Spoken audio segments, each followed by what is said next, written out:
I'm delighted today to be introducing our panel discussion, Revisiting West Michigan's County Poor Farms. A significant part of the purpose of the Kutsche Office of Local History is to make more fully known the history of marginalized people and groups in our past.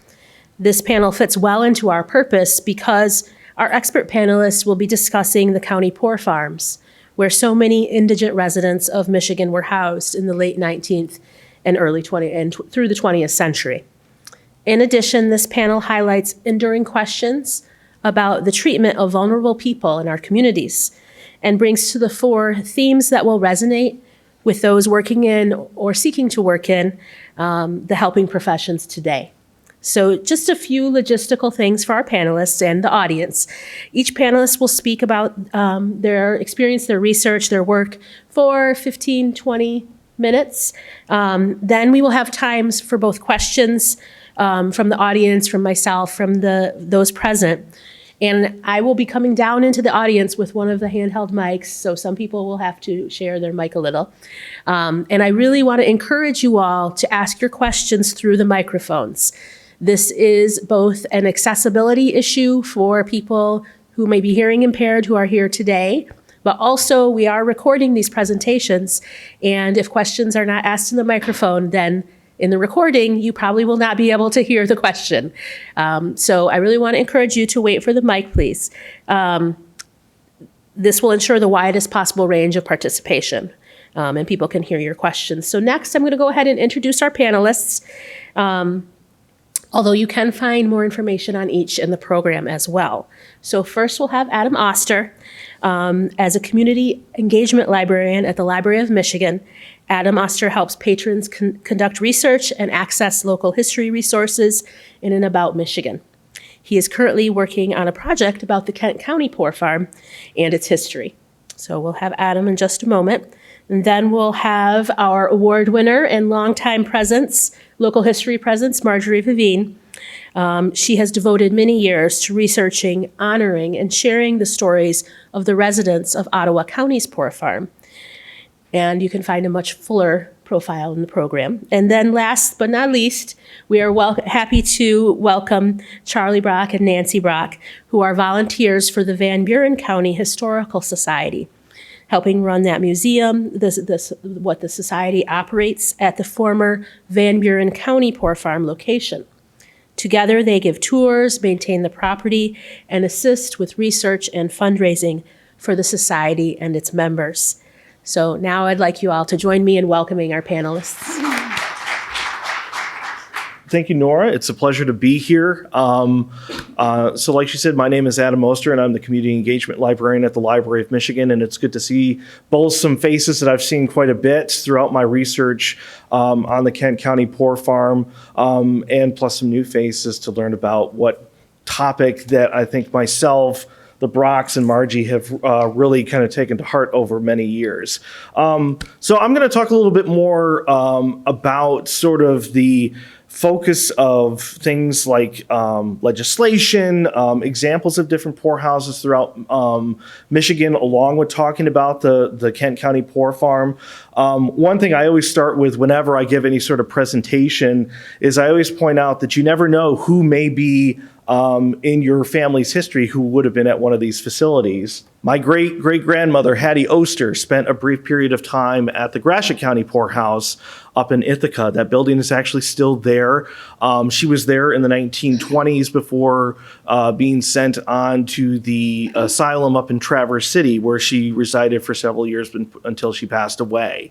And so you may find examples of ancestors that were at these places. And so that's one of the many reasons why it's important to learn about them, learn about the experiences of people that were there, and try to have a better understanding of the role of these places in Michigan and elsewhere throughout the United States. So let's just first talk a little bit about some definitions, organization, and legislation, and I think this will help, especially as we're going through the rest of the panel so that we give some greater context. I find as a librarian, it's always good knowing the different rules that everybody had to follow as we were going along.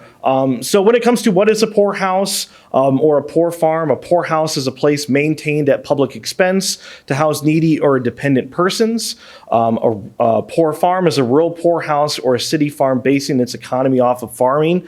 When you look at most poorhouses in Michigan, hardly any of them ever was able to raise any sort of a profit. But part of the reason for having farming as part of the existence of these entities was to provide food, provide work for people who were there.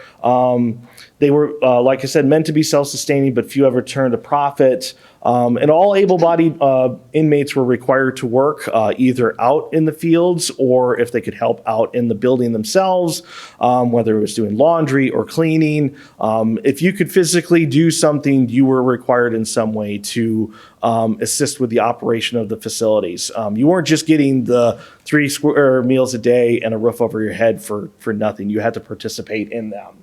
When it comes to the organization of who is running these, locally at the county level, we have our superintendents of the poor, which were part of county government. They were the 3 elected officials that oversaw the county's poor department. They would investigate the claims of individuals that would apply for relief. At the facilities themselves, we have the poor farm keeper or overseer who would supervise the operations of the farm itself. If they were married, then they would have a poor farm matron who would assist with the poor farm's female inmates. And something that you'll find with nearly all these facilities is that they segregated everybody, that you had women on one side and men on the other. And I have to say, one of the first time that I ever got to meet Charlie and Nancy, seeing the building that they work at, you could see right down the middle, it's basically a mirror image. It's seeing that everybody on one side had pretty much the same sort of facilities as what they would on the other. It's also important to know just sort of other different terms like outdoor relief and indoor relief and non-residents, these different definitions of support. Outdoor relief is the assistance in the form of money, food, clothing, and goods that were an attempt to try and keep people from having to go into an institution. Indoor relief is the institutional housing for the poor, chronically ill, or mentally handicapped. So these are the kind of, as you can see, often marginalized groups that would have to go to these places because they did not have the means for being by themselves. Another interesting fact is that with non-residents, and that's where any individual who had lived less than 1 year in a county would either be transported to their last county of origin or the county of origin would be charged for their relief services. And this even includes in death. I've seen examples of where somebody died at the Kent County Poorhouse and they originally were from Isabella County up by Mount Pleasant. And when they died, they shipped their body back up there and they're buried in the cemetery up there. So certainly an interesting way of which they took care of people and how they paid for it. This just kind of gives an overview of what the whole structure of everything looked like. Our county board of supervisors, the superintendents of the poor farm overseer or keeper, the contracted visiting physicians, poor farm matrons. Sometimes they would have a laborer who would be hired on. And then cities and townships would be contributing money to the county poor fund. And then they would also have money that they would use themselves for outdoor relief. I'm not going to read all of this, but I just want to show that there is a lot of key legislation that is part of both Michigan poor law and federal law that sort of brought these places in and then led to them basically ceasing to exist. Whether it's the early territorial poor laws that were based on New England laws that sort of set things up. A key one is the 1830 Act to authorize the establishment of poorhouses. So the first poorhouse in Michigan was established in 1832 in Wayne County. Public Act 1869 really did a setup of just how the whole structure was going to be done all throughout Michigan counties for several decades after that. We also start seeing things like where their designation, according to the state constitution of 1908, to being called county infirmaries instead of poorhouses or poor farms. And then that legislation that started leading sort of towards their end of use, whether it was Social Security in 1935, the Michigan Welfare Reorganization Act in 1939, and then I think finally Medicare and Medicaid in the 1960s really started a big swing and change from what caused these places to either shift in focus or to no longer exist. So let's look at a few pictures of ones that existed in Michigan. I'm going to show first one slide that shows some images of ones that no longer exist, and then a few others that are still in Michigan in some form or another. These are some examples of ones that you no longer are going to find in Michigan. So Tuscola counties, Crawford counties, and Grayling. Kalamazoo County, if you go out there, that whole facility is now a county park. You're just going to find one of their barns, and that's it. The Midland County one, you won't find anything because the whole property and several more acres are now in one of the big retention ponds that Dow Chemical has. So if you want to try and get past the big fence, good luck. Ionia counties, that's the building is gone, and that's now part of the state recreation area. Jackson counties, that I believe burned up in a fire several decades ago. But looking at some ones that still exist today, for example, Cass counties is currently being used as low-income apartments. The same thing with Clinton counties. Gratiot County, at one point it was being used as apartments, but I think currently right now it's being used as adult foster care. Same thing with Montcalm counties just underneath it. Isabella counties is in private use. Somebody now uses it as a home. And one brief story I have to say is that my dad and I happened to be out there when the building was for sale. We walked up to it. Door was open. We walked in. And we've got some pictures that we took until my dad said, "I don't think it's a good idea to be here." So we then left. But I will say it was kind of neat getting to walk around. Monroe Counties is still in use, and it's called Fairview County Home. And it's probably one of the few left that still kind of follows that poor farm type of process that has been in use, outside of the fact that it's primarily for, adults in upper age or ones with mental handicaps. A few other ones, Alger County. I mean, we had these up in the UP being used as apartments, and it really doesn't look that much different from when that top picture was taken. Alpena is being used as an annex building by the local hospital. Schoolcraft, it's also another privately owned. I think at one point it was being used as a bed and breakfast. So never got a chance to go there to check that out when it was being used as that, but it's kind of interesting some of the uses that these places are being used as. I do want to give a shout out to a couple projects that are going on. One, Leelanau County, their Preservation Society is working on a documentary project somewhat similar to what our good friend Marjorie got to put together. And I always try to give a shout out with Buren because I know they're still working through some storm damage that I'm sure they'll probably talk a little bit about more when they're giving their presentation. So now that we have this sort of greater context with what was going on in the state, let's just briefly look at here in Kent County. I first started getting into researching Kent County's poor farm as part of a Grand Valley State University class that I was taking with Professor Matthew Daly. And I always have to give that man a shout out because I learned a lot from him with getting started in this. So Kent County had first a location in Walker Township up by Lake Michigan Drive and Oakley Avenue from 1840 to 1847. It was rarely getting any sort of use, so the county discontinued using it. And then later on, as Grand Rapids and the rest of the county was starting to get a few more people, they then reestablished one in Paris Township from starting in 1855, and this would have been on 32nd Street between Kalamazoo and Breton Road. And it went through a few different buildings, which I'm going to show on one of the next slides. They kept doing farming operations up until 1950, and then finally in 1971 was when the property was sold. The patients were moved to Kent Community Hospital up on Fuller, which is now Spectrum Health Continuing Care. That used to be the old TB Sunshine Hospital, and then the buildings were demolished.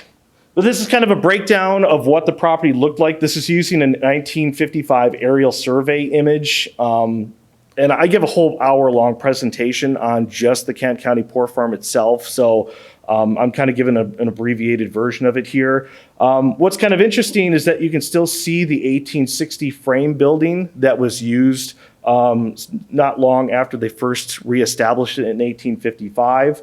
1892 building was the main structure that was used there for several decades that most people, if they remember that facility, is what they're going to think of. There was a 1917 hospital building that was constructed, another dormitory in 1930. And what's kind of cool on the aerial map is you can see where the cemetery was put. And the cemetery is basically the lone thing that's still out there today. And talking a little bit about poor farm cemeteries, for many of these places, these are one of the few types of leftover pieces that you may find. Just some examples, like Barry County's is still in the Hastings area. Muskegon County, they've actually done a pretty good job of digitizing the cemetery records and making it easier to do research. Ionia County's is up by where their facility used to be. And like I said, the Maple Grove for Kent County Poor Farm Cemetery is still there. Unfortunately, they didn't really do a great job of doing records. And so something that I got to do with one of the volunteers for the Kent County or Kentwood Historic Preservation Commission, Jerry Norman, who it's always good to find somebody who's one of those volunteers who is just gung-ho like you. So she's another one that I have to give a shout out to. And we worked on mapping as much as we could of the cemetery. We haven't done any sort of ground radar, but that's something that we would like to do at some point. But that's just sort of an overview of the research that I've done. And I'm glad to turn it over to our next panelist. My name is Marjorie Viveen, and I'd like to tell you about my personal journey to the poor farm, the Ottawa County Poor Farm. And that journey spans more than years.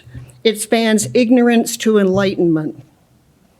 Every Sunday afternoon, my father would watch Tiger baseball on TV, and it left my mom and I twiddling our thumbs. That summer, I was 15 years old and taking driver training. And so my brave mother would pile us into our 57 Plymouth, and we would go for a ride on the back roads.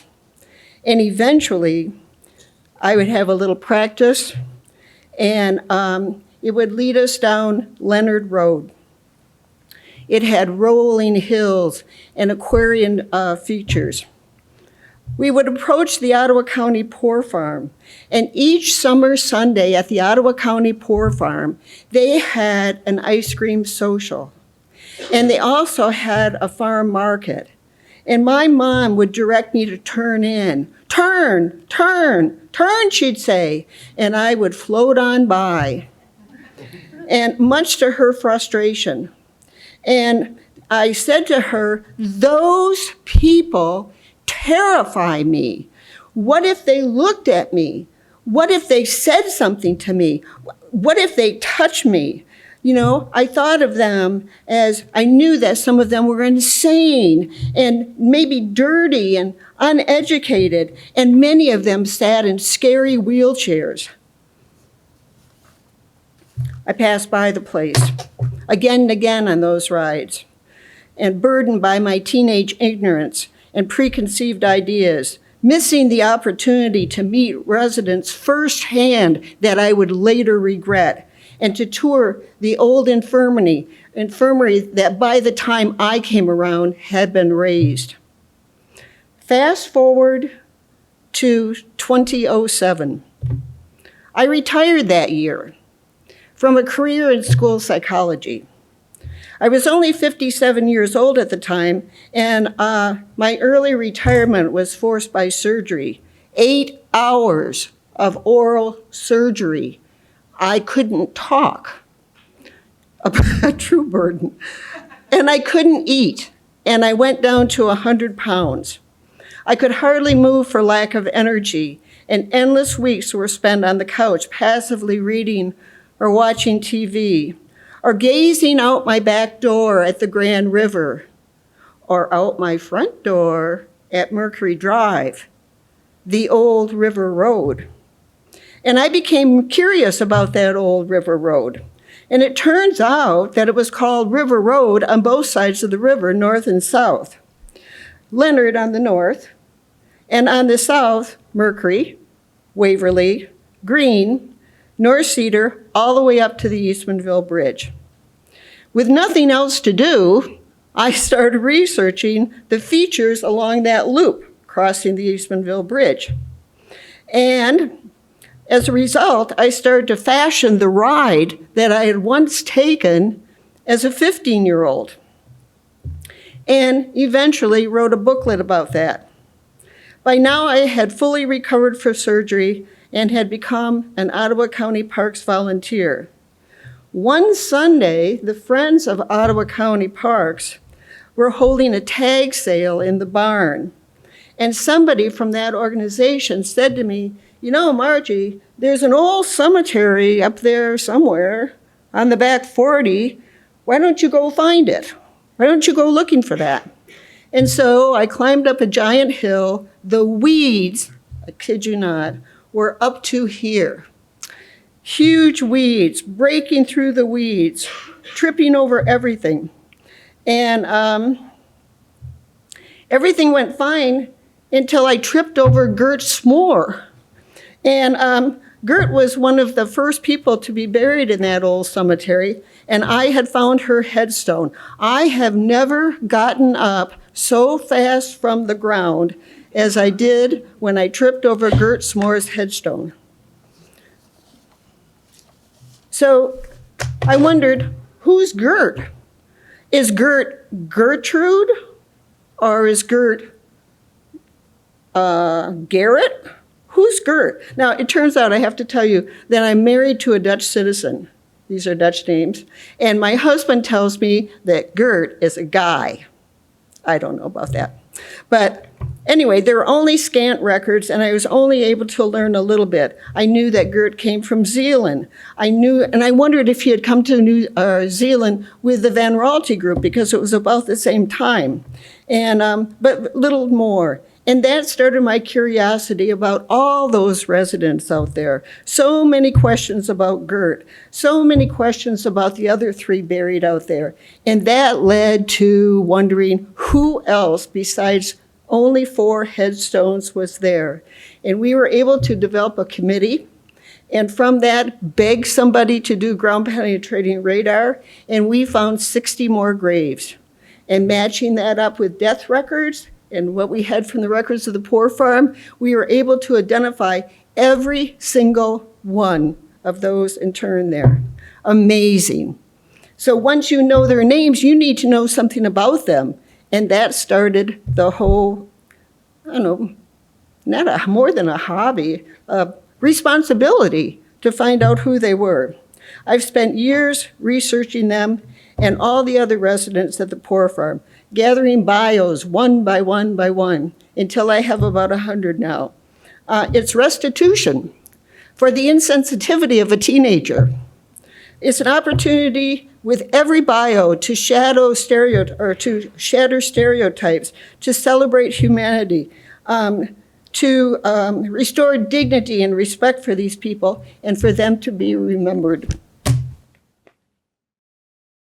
Hello, everybody. My name's Charlie Brock, and I'm a volunteer at the Van Buren County Historical Museum. I got involved with this operation in 2015 when I had a brain aneurysm and had to retire as a truck driver. So I decided to go there. And as limited volunteers that we have, I became the tour guide, the maintenance person, and a research assistant. And it's been quite a trip and an enjoyable one. But here we have an early picture of the Van Buren County Poorhouse.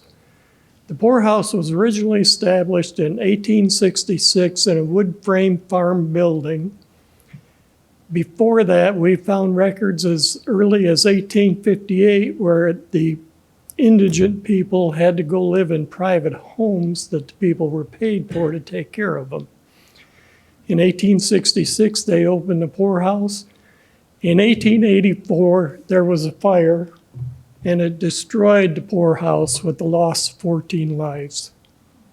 So that's when they built the new building, which was in the old picture.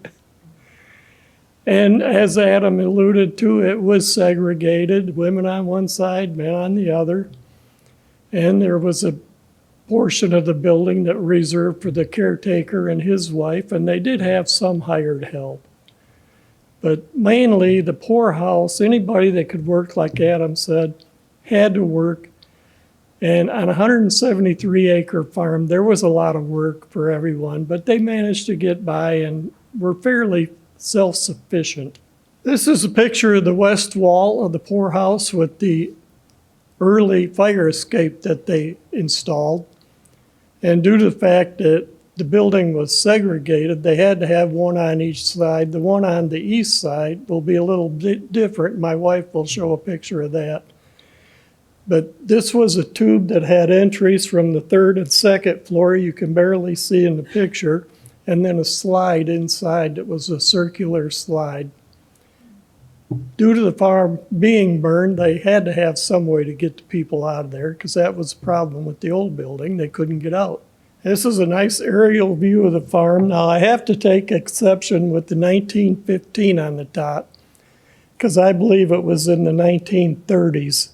The small building to the lower left was the first hospital in Van Buren County. It was an existing building on the poorhouse.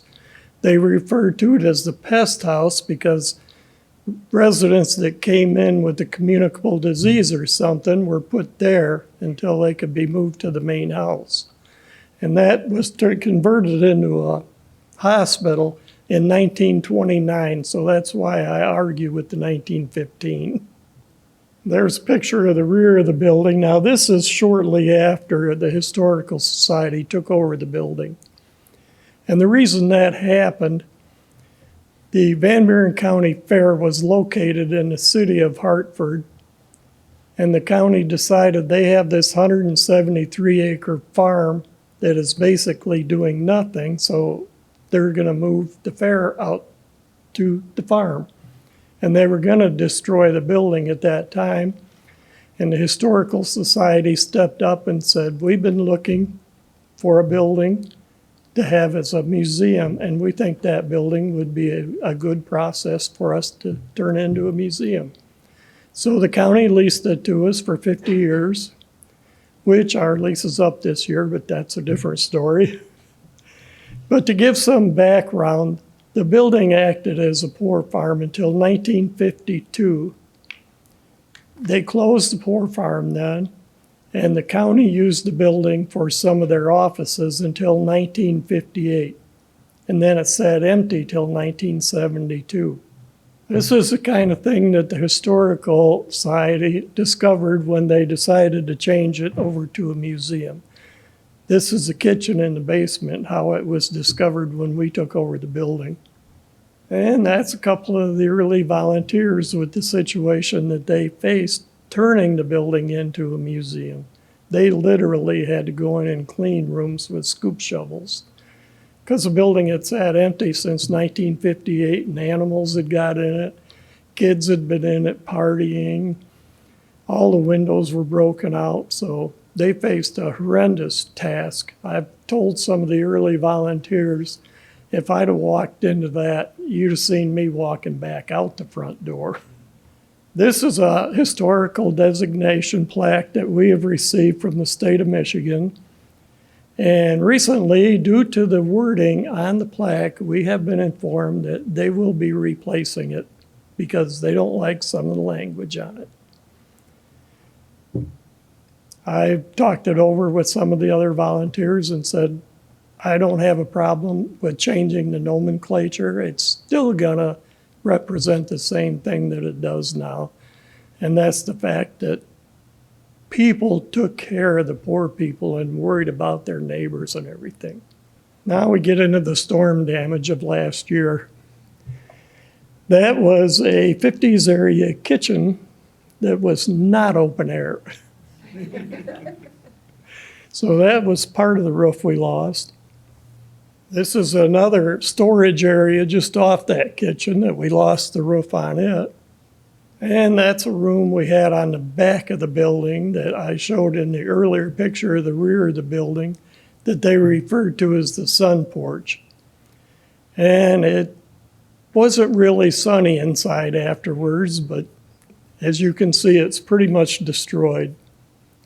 Now, the fortunate part of the whole thing is with the county owning the building, the county has stepped up and said, our insurance will pay for the repairs on the building.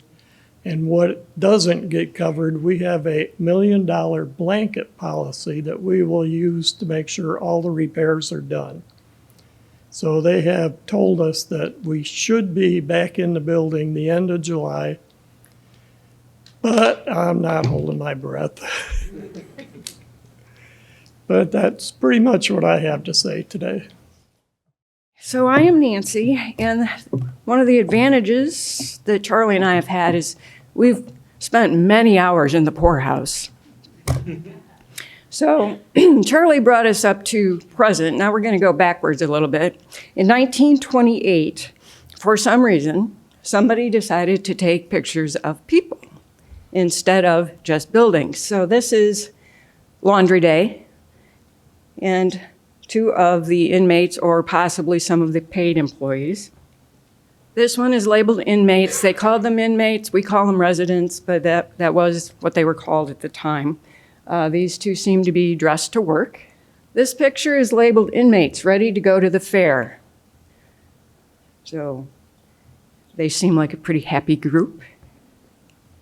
These are some inmates enjoying some watermelon. This is the fire escape on the other side of the building. It wasn't a tube like the one that Charlie had on the west side. It was more of a stairway, and that stairway is gone. You can tell from the black lines on the building where it was attached. This is Clarence and Ida Peebles. They were caretaker and matron from 1928 till about 1940. And according to many newspaper articles, they were excellent at their jobs. They turned a profit on the farm for those 12 years. What was their secret? No secret at all. Tireless energy, hard work, intelligent management account for it. That's an open secret. And here is Keeper Peebles on the right, and one of the inmates, his name was John Polda. He's listed as the first inmate of the infirmary. I think that's just based on the name change of the time. He was there for about a year. His record just shows that he died, and the reason was sickness. And this goes back a little bit further. This is butchering hogs about 1915. And for our postcard fans, this is a postcard. And I do have to say, I never noticed till we blew this picture up a little bit. I don't know if they gussied up postcards or not, but that looks like a very formal, very fancy group for a poorhouse on the porch. So I think somebody took a little bit of liberty, perhaps. So what was it like to go to the poorhouse? Well, there was a known stigma that going to the poorhouse was a bad thing. And to be sure, a few things happened that were quite disturbing. December 28, 1910, big boiler explodes at the county farm. Inmates shiver over Christmas. April 21st, 1937, smoker's pipe started blaze at infirmary. Inmates were thrown into panic as smoke spread through the wards. September 26, 1957, firemen are called to the county infirmary. Firemen were called to the county infirmary today when a mattress caught fire from an inmate's cigarette. Running away was kind of common. Some of the registry records show that they left and they came back, and they left and they came back, and they left and they came back. September 18th, 1912, insane woman gave officer a lively chase. Mrs. Sarah Dunmeyer walked away from the county farm to the Dowagiac Swamp. And if you're familiar with Van Buren County at all, that's quite a walk. December 9th, 1912, aged man with both feet missing escapes from county farm and walks 20 miles. Says he lost his legs in the Battle of the Wilderness. He told a story that indicated he was in the Battle of the Wilderness. However, no one was ever able to produce any records of that. December 25th, 1916, aged man lost in swamp overnight. J.E. Hudson, aged 84, wanders away from the county infirmary and hides in the thicket. April 25th, 1917, infirmary inmate plunges to his death, body found in the morning. Aged man leaps from high window, April 16th, 1919, and an inmate hung himself in the front yard on April 16th, 1939. But was it always this bad? It would appear not. In 1925, the inmate records show Auntie Johnson, whose real name was Matilda. She is listed as African, born in Alabama in 1823. She arrived at the poorhouse in 1924 and died in 1925. The newspaper indicates she was a former slave, that she had been in Hartford since the Civil War and was very popular. She worked in restaurants and dining capacities. A woman who had employed her gave her a house. She had lived in that house until she wanted to go to the poorhouse. She wanted people around her. And she did. And she was one of the happiest people there. Everyone enjoyed Auntie Johnson. And one of the concerning things, well, not concerning. I guess this is a happy story. To prevent the sending of the body of the ex-slave to the University of Ann Arbor, Hartford people subscribed liberally to a burial fund that was started by Dr. Elgis, and Auntie Johnson was given a Christian burial at Watervliet Cemetery Saturday afternoon, beside the body of her husband and 2 children who died many years ago. Among the contributors to the burial fund were scores of Hartford people who well remember the ex-slave's long years of service. So one of the other treasures we have at the museum are the remembrances of Mary Palmer Cross. Mary Palmer Cross was 17 years old in 1912, and she worked at the farm.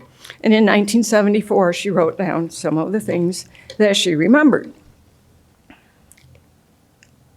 In those days before electricity and labor-saving devices, all work was hard.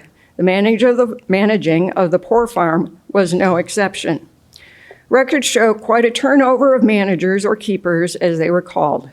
They were usually a husband and wife team. He saw to the farming, hired help, inmate labor, and record keeping. He settled disputes and meted out justice. His wife, poor soul, had the awesome responsibility of the poorhouse itself, caring for the ill, the feeble-minded, keeping the place clean, preparation of meals, the huge laundry, canning, preserving, all this, and settling disputes of the troublemakers. Mary Cross, at the time, was called the dining room girl, and she tells of one of her other duties was to always welcome others to mealtime if they stopped by.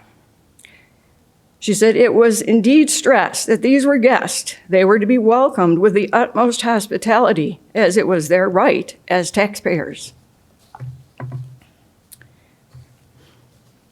So some of the people she remembers, that unfortunately we don't have pictures of, one was Perry Parker. Perry Parker, according to the records, arrived at the poorhouse in 1887. He was, quote, left there. And he left in 1919. So from 1887 to 1919, he lived there. He had a fascination with pennies. He would do anything for a penny. His job while at the poorhouse was cutting hair. She remembered Eugene Pardonnet from Decatur. He was deaf and dumb and had a shriveled arm. He thought I was pretty nice, I guess, so he would go out to the fields, pick wild flowers for me. Everyone would try to get a little handful of the flowers, but they couldn't get them from him. She remembered Joseph Hoadley. Joseph Hoadley, there is a note in his inmate registry that's kind of unique. It says, Van Buren County superintendents do agree to give Joseph Hoadley a good burial for money turned over to the infirmary as follows, and then it's followed by dates and amounts of money. So when he died in June of 1940, the headline says, saved $600 in 54 years at infirmary. Joseph Hoadley, a native of Covert Township who spent 54 years as an inmate and employee of the Van Buren County Infirmary, died at the hospital Monday morning. He was only 20 years of age when he was admitted to the infirmary as an inmate. He was ambitious to work and soon became a valuable helper around the farm. Placed on the payroll and given modest wages for his labor, he saved a total of $600, which he deposited with the county to pay the expenses of his last illness and funeral.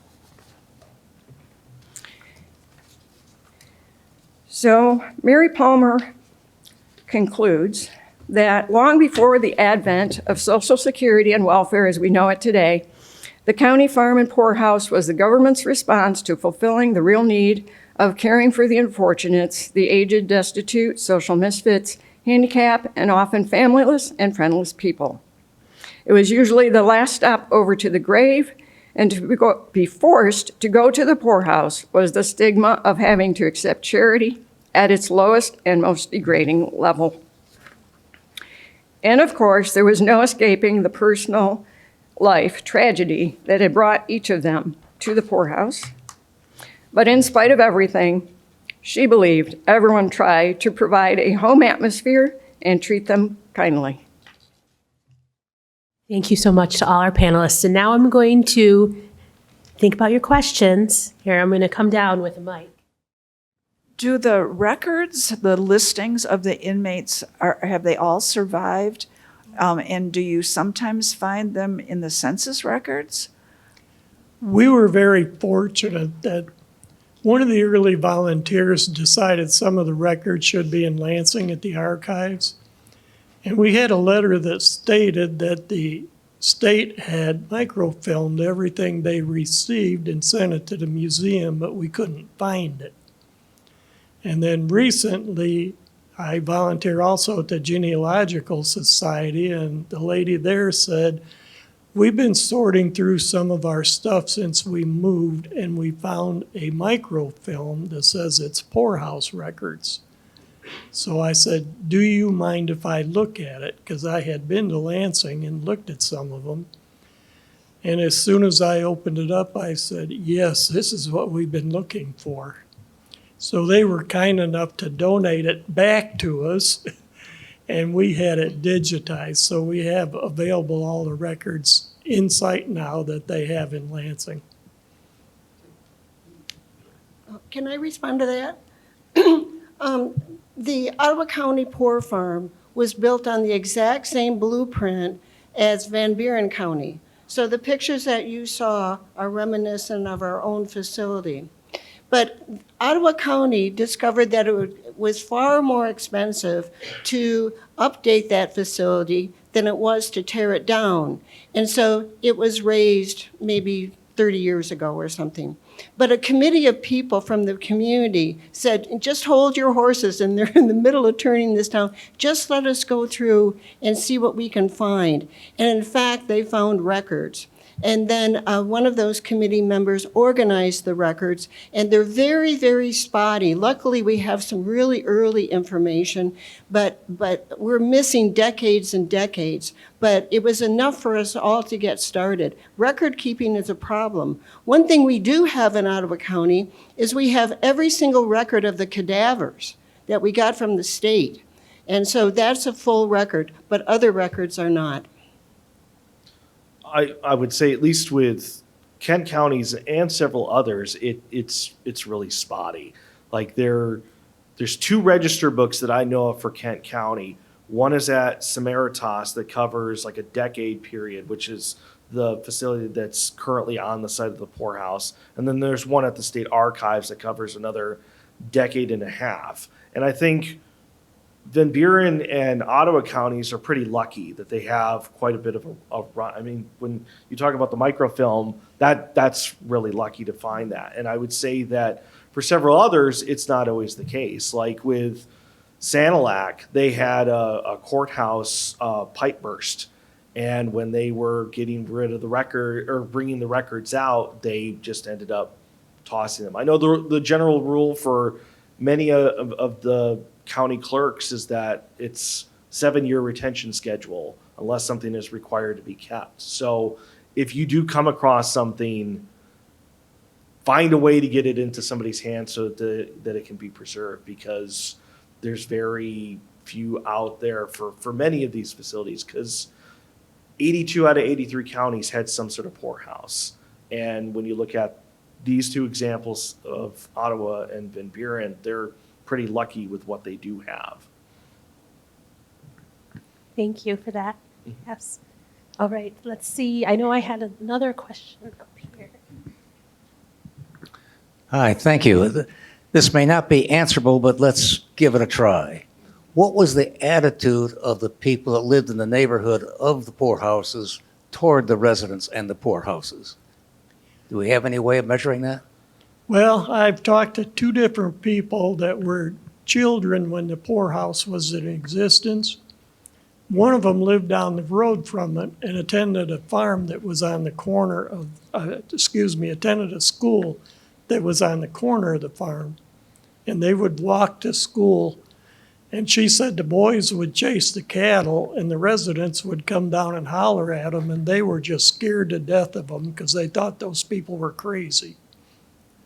And I talked to another lady who, as a child, would come to the poorhouse to entertain the residents, singing and stuff like that on holidays and stuff. And she said we would sit there and the people would just reach over and just lightly touch us. And she said it scared us to death because we knew those people were crazy. You know, on the other hand, I ran into evidence that local ministers from all over the county competed to go to the poor farm, competed to service those people. And so you have, the population and different organizations having different points of view. A lot of people came to entertain choirs and children's groups. And the children's groups came because they wanted to use that slide. We had a slide too. It was a big deal for the kids.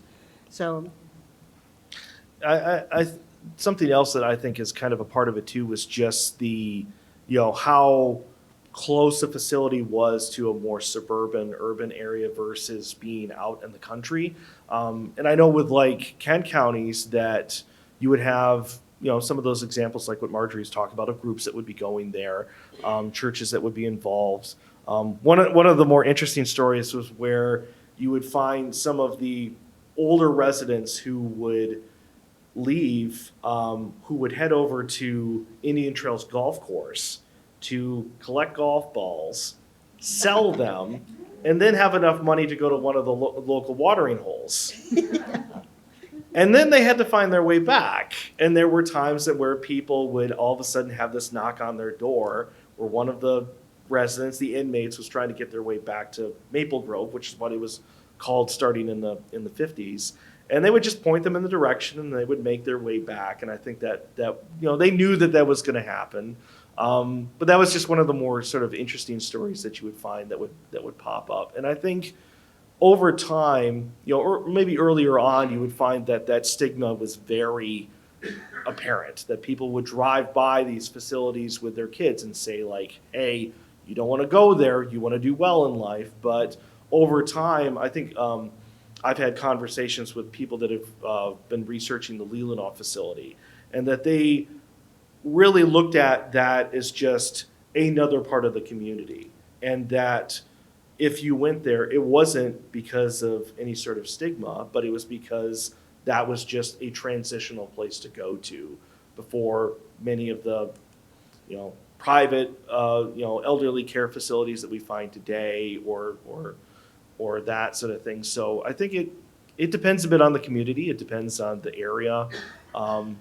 But it's certainly an interesting question to look at of like, how do people perceive these places, especially with who was there and how they got there. Adam and I met for the first time just a couple weeks ago over coffee. And one thing that we talked about is that if you take all these poor farms as a whole and where they're located, they seem to be located in more remote places and counties. And maybe part of that choice of land was because it's cheap, and maybe along with that is it kept that population separated from the other population. So it could have served that purpose. But when you isolate a community, that community becomes stronger, I thought, and you found that at the poor farm, life was more like a family. And maybe isolation played a role in that. I'm not sure, but it's something to think about. But if you spot, and you've done more map work than I have certainly, but the remote locations. Well, there was one example with Kent counties where you had a young girl who had severe arthritis, who was confined to a wheelchair, and one of her best friends at Maple Grove was an elderly woman who was in her 60s or 70s, and there's pictures of the two of them that are together, and you never would have really, those types of things, relationships probably do exist out there, but I think a very solid friendship like that would not have been developed if they have not been in a place where neither of them could go anywhere else.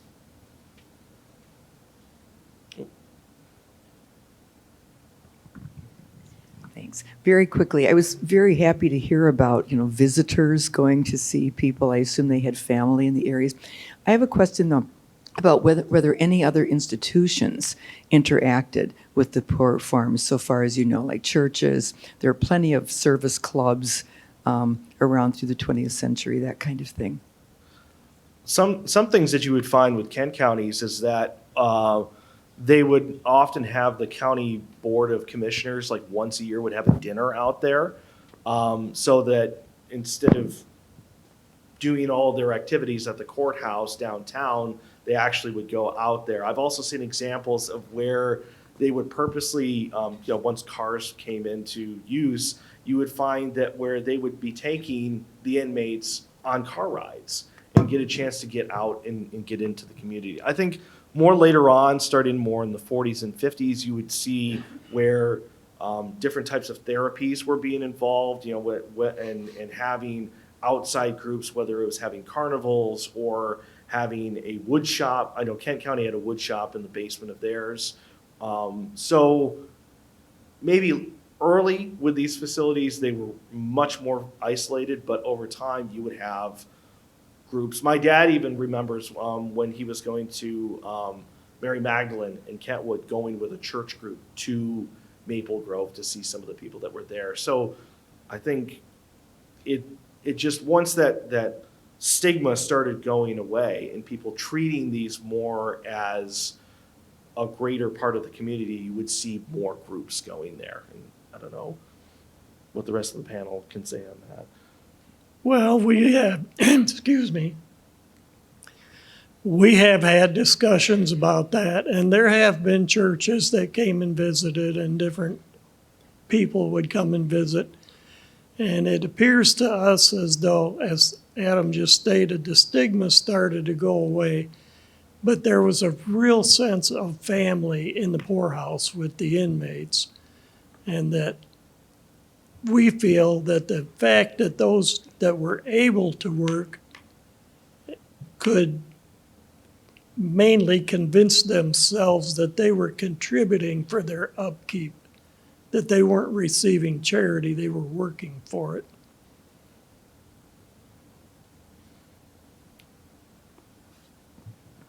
Anybody else on this question, or? Oh, maybe it would be, over the years, even very early on with the Ottawa County Poor Farm, there were attempts to sell it. In fact, there were 4 attempts to sell it, and nobody was buying.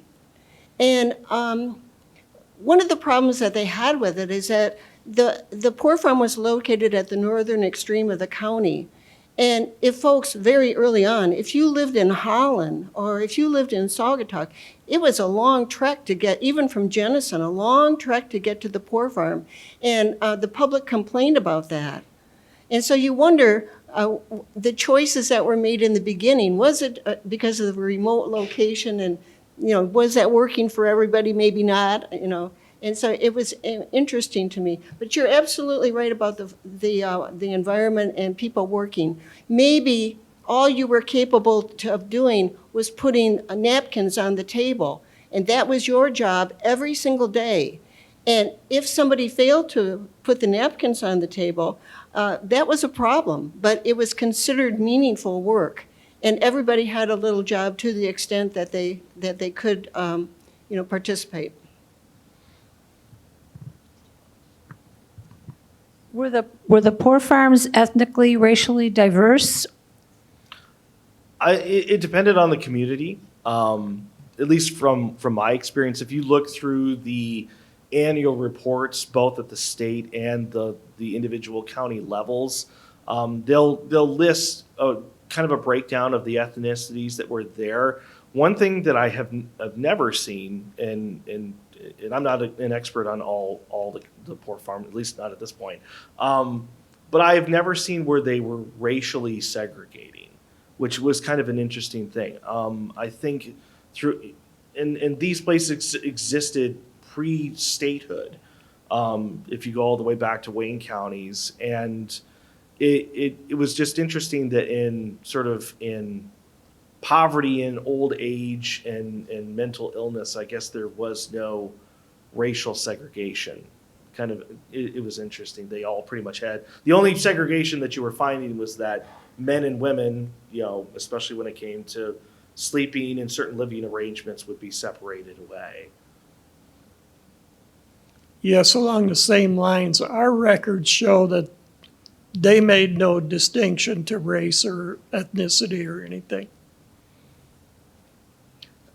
I'm really glad that you asked that question, because I have 2 examples that I'm just delighted to know about and to share. And it's about 2 black men and from different generations. The first one was a gentleman named Ben Jones. And one of our community leaders in Grand Haven, William Ferry, founders of the community, was an abolitionist and did work bringing people through the Underground Railroad. And Ben Jones was an example of that. And so when Ben Jones came to Grand Haven, he immediately signed up for the colored infantry. And he served in the Civil War. And he was injured in that war many, many times. Came home, worked for William Ferry for a time, but sooner or later his injuries overtook him, and Ben Jones went to the poor farm. And when he died, he was honored by the community, and he is interred in Lakeshore Cemetery, where there is a monument, a monument to Civil War soldiers, and he is among those soldiers. Another black man that was at the Ottawa County Poor Farm and also brought into the community by William Ferry is a gentleman named Harvey Blunt.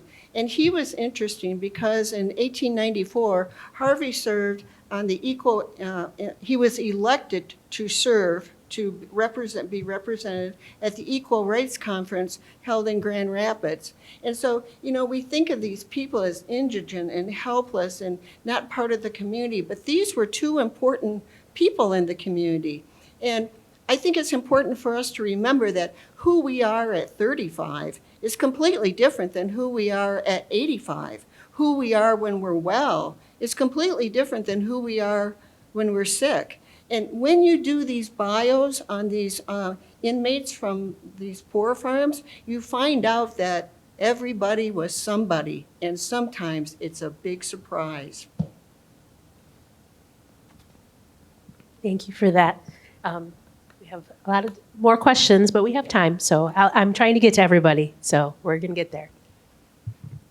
Thanks, Nora. I have a comment and a question, and this is just based on anecdotes people have told me who have visited the Ottawa farm. In some cases, local people had a neighbor who had to go. So there was a connection in a sense between people whose neighbors maybe had fallen on hard times or their friends and would visit there. And I suspect also that a lot of the rest of the population was really just one step away from going to the poor farm. I mean, that there wasn't a lot of wealth generally in a lot of Ottawa County in the early days. But the question I have, it relates to the children and what about people with children and what happened? Yeah. I can tell you that occasionally an entire family would come to the poor farm, but that was really the exception rather than the rule. And occasionally there'll be an infant left on the doorstep, and they really didn't stay at the poor farm. They were adopted into the community almost immediately. And so I think that there were some kids, but not as many as you would think. My understanding is that state law at some point said that you cannot house children at poorhouses. And so and I'm sure it could be a bit of a case-by-case basis when it came to a whole family, but certainly there's examples of where kids would either be, within Kent County, where they would either be sent down to the school in Coldwater, the state orphanage down there, or you did have some religious children's asylums here in Grand Rapids, whether or private ones like Blodgett House or St. John's Orphan Asylum. But more often than not, you would find them either fostered out, sent to Coldwater, or try to be put in some other sort of arrangement to not have them in with the general populations at poor houses, at least from the research that I've done at this point. It's been our okay. Glass of Here, water you there. tell. So in the Van Buren County records, there are many that list the children's age, and they all go to Coldwater. I didn't see any evidence of them being sent to foster care in our records. That is one of the tragedies of the fire. A woman and 3 children had recently come to the poorhouse because the husband was abusing them, and the mother and daughter died. The 2 sons were sent to Coldwater. So. There's one example from, I think, in the 20s or 30s, where a 15-year-old boy was sent to Coldwater, and a very tragic story with him, where he had been somehow around one of the big, large laundry units that they had at the time, the industrial ones, hit the button and came down on top of him and killed him. And so they then transported his body back to be buried in the cemetery behind the Kent County Poor Farm. And that kind of does get into things like where, say, you have stillborn births or young children that didn't make it very far in life, and that often the cemeteries at these facilities would be used as the potter's field. And if you go out to Kent counties, there are examples of stillborn births, or there's a set of twins that were just unable to thrive, and they both died within a few months of each other. And because they couldn't get buried anyplace else within the Grand Rapids cemeteries, they ended up being buried out there. So, and it can be interesting when you're walking the cemeteries that you may find somebody who had been at a facility for 30 or 40 years and they died in their 80s, and sometimes you can come across where it's a very young child that within the community may not have been at the poorhouse itself, but that was where they ended up being buried. I want to make an interesting, what I think is an interesting observation about the Ottawa County Poor Farm Cemetery. At one point, of course, they have 64 burials there, but at one point in time, the residents protested vehemently about that facility, did not want to be buried there under any circumstances. It's not clear to me why. It could be overcrowding because it's kind of a small area, but instead they were buried, if family didn't claim their bodies or they weren't sent to Ann Arbor. They went to the cemetery in Coopersville in Pottersfield where they paid $1 per plot.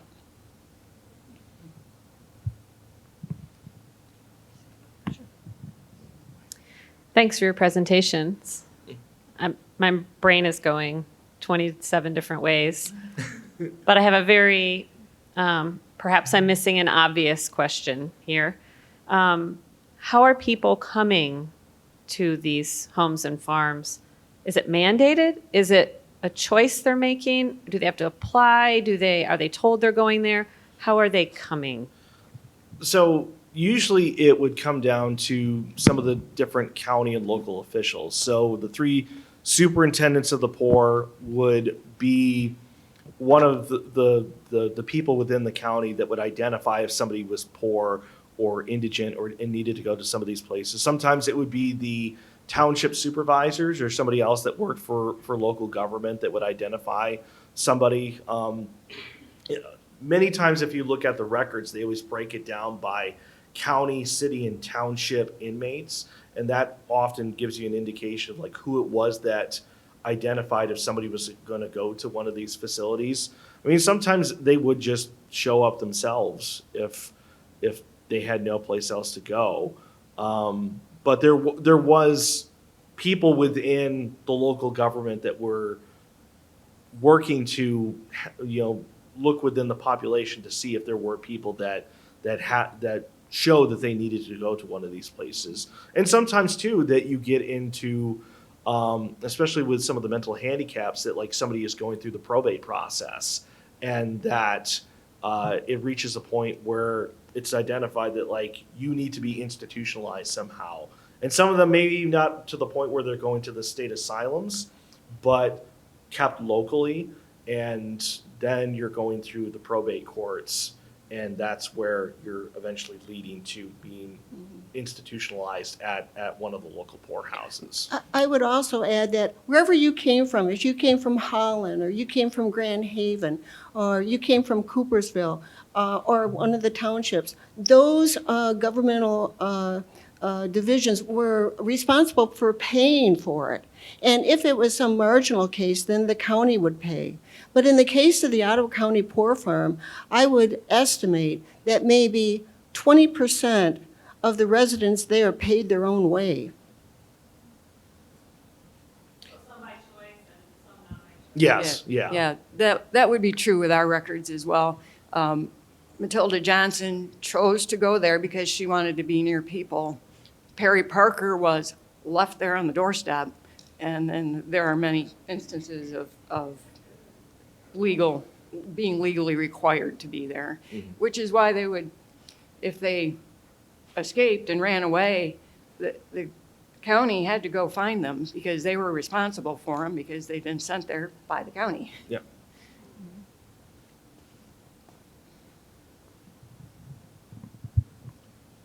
Have you found that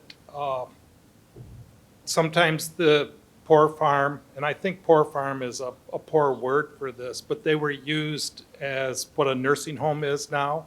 I've seen in Ionia County where at end of life, people went there for the last couple months because the family wasn't able to take care of them or chose not to take care of them.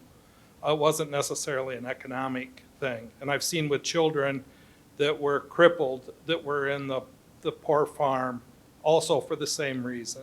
And just wondered if you guys have seen that also in your records. I think that's, for a lot of them, that's pretty much the case, is especially the end of life.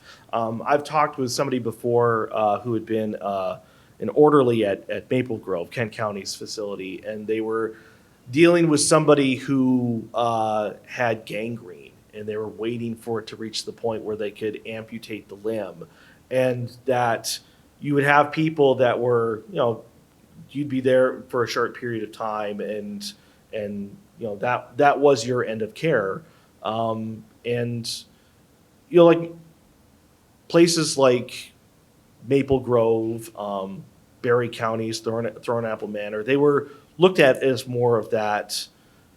I mean, I wouldn't call them a retirement home, but certainly that was their end of life stop. That somebody didn't necessarily have the money to be going into private facilities as those were starting to show up. But if you even look at what many of these places have turned into today as county medical care facilities, there's about 40 to 45 of them in Michigan, and that's kind of what has taken on the role of many of these poorhouses, and so that they do more exist as the end of life stop for people. Dobie Road in Lansing, which used to be the Ingham County poorhouse, is that same kind of place.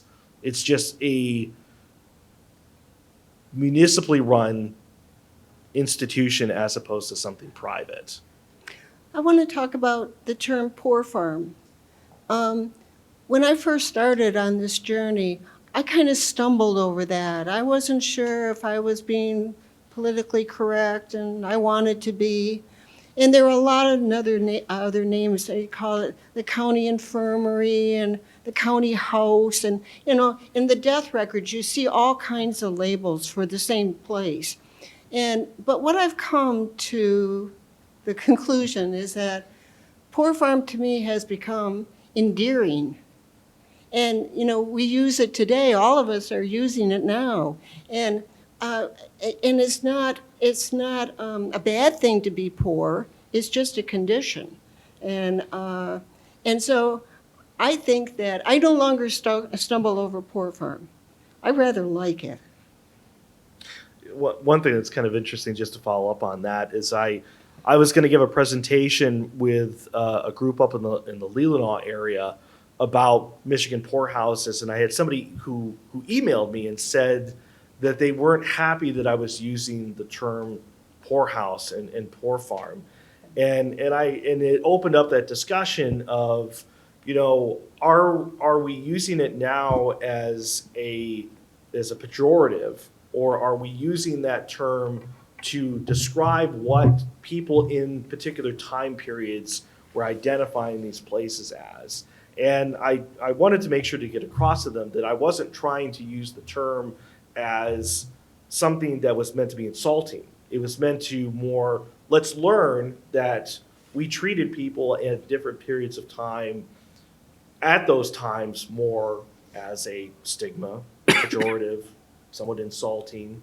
But one of our ways to learn as people is to try and understand why we did it at that time, and why we've all of a sudden transitioned from inmate to resident or inmate to patient, and try to show that they're not names on a list, but people. And I think Marjorie talked about that before, about how that all of these people of like the cemetery that's there, they're all unique people that have their own stories. And I think all of us have really found so many unique and wonderful stories that have given us so much more perspective on these people and places. Yeah, you would be surprised who's there. At our Ottawa County Poor Farm, we have an Ottawa County judge who died there. And because, really what it is that if you're unable to live independently for any reason, in his case, he had outlived 4 wives and was old and sick. And he was also a poet. He wrote over 100 poems. And this man certainly could afford to go anywhere. But his children had all gone to other states. He had no wives. And the curious thing is that the Ottawa County Poor Farm opened in 1866, the same year that this judge came to Grand Haven. So, you never know. All right. So thank you so much for all that. I know we have a lot I have a lot of questions I could still talk about. It's this fascinating topic, and a window into the human condition from the past, and I think creates a lot of reflection for us today as well. And would you please give a round of applause for our panelists?